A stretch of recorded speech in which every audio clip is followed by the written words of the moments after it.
So speaking of that security, one of the topics that we discuss on this show again and again is the role of the Fifth Fleet in the Persian Gulf. And there has been a suggestion that the Fifth Fleet could start charging tankers for safe passage through the Strait of Hormuz. Is that a possibility? I'm not going to get into the very detailed discussions that we're having, but I think that... Are you guys open to it? Well, what we're talking about is, if you look at these tanker attacks against Norway, Saudi, Emirates, Japan, other countries, Iran has been engaging in these attacks that affect many countries around the world.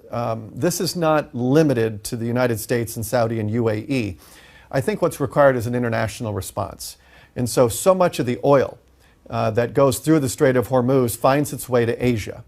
And so it's not just the region that's a stakeholder. There are many stakeholders around the world, whether it's in Europe or the Middle East or in Asia.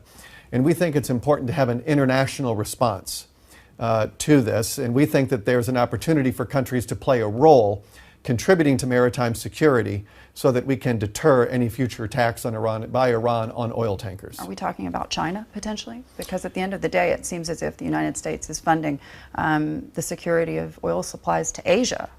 Well, burden sharing is very important to President Trump, and so we know that... Pick up some of that price tag. Well, we'll get into discussions. The G20 is coming up, and so that's a good forum for, I think, leaders to talk about maritime security and freedom of navigation.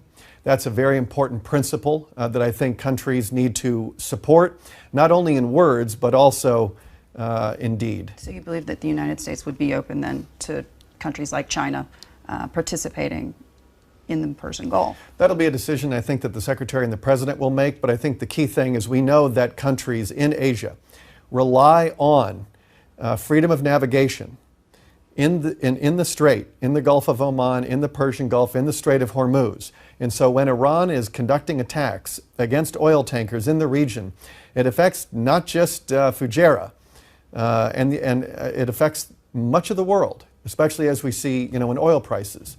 So we think a lot of countries have an interest in freedom of navigation, and we'll be talking with them about that. Hey everybody, it's Hadley Gamble from our new CNBC Middle East Bureau in Abu Dhabi. Thanks for stopping by. Now to watch more, you can try one of the videos that just popped up on your screen. And don't forget to subscribe.